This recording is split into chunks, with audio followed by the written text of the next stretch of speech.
জুমার দিন আসরের পর যে দুরুদ পড়লে ৮০ বছরের গুনাহ মাফ হয় তা কি সহিহ হাদিস দ্বারা প্রমাণিত?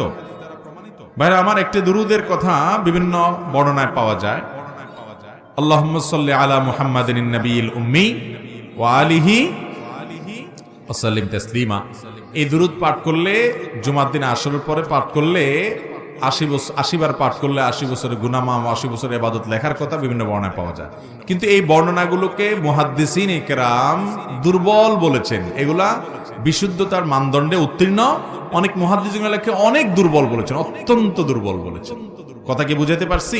বাকি এমনি জুমার দিন দুরূদ শরীফ পাঠ করা এটা তো বিভিন্ন বিশুদ্ধ হাদিস দ্বারা প্রমাণিত, এবং দুরূদ পাঠের শ্রেষ্ঠ দিনই হলো জুমার দিন।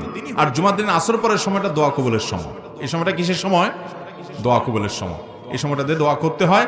সেই সাথে দুরূদ তো অবশ্যই গোটা জুমার দিনে এবং জুমার রাতে পাঠতে হবে।